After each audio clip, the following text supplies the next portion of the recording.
Over the years, there are always paradigm shifts, you know. One gets used to a certain type of environment, and then there are periods of time where they shift to a very different kind of environment. For example, the 1920s were the exact opposite of the 1930s.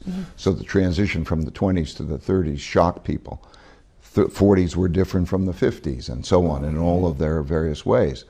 And so you come to periods of time where something has gone on for a long time, such as the easing of monetary policy in the ways that it's been eased through not only lower interest rates to the point that we have negative interest rates, but also the quantitative easing. That paradigm, that leveraging up, for example, it can't continue. But yet, late in cycles, people extrapolate that which happened in the past, and so there are these surprises.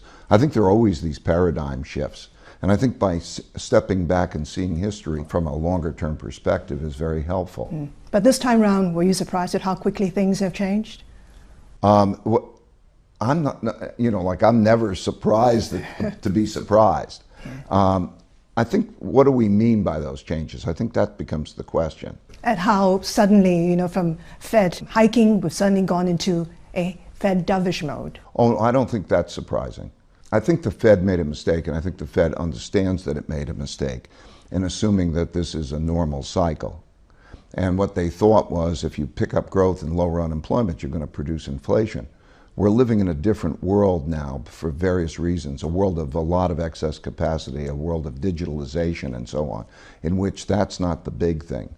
The big thing is the fact that we're approaching an end of the power of central banks to stimulate. So the big thing is that we have a very big asymmetric risk. If the economy turns down, and we're late in the cycle, so a downturn will come, there's a lack of ability by central banks to be able to be stimulative and to reverse that. And that's happening at a time where there's great wealth polarity. So if the left and the right, if the capitalists and the socialists, or the rich and the poor are at each other's throats at this time, and this is when times are good, imagine what it's going to be like when we have a downturn and there's an inability of central banks to respond to that. So that shift in Fed policy, which came at the end of the year, was necessitated by these weakening conditions around the world.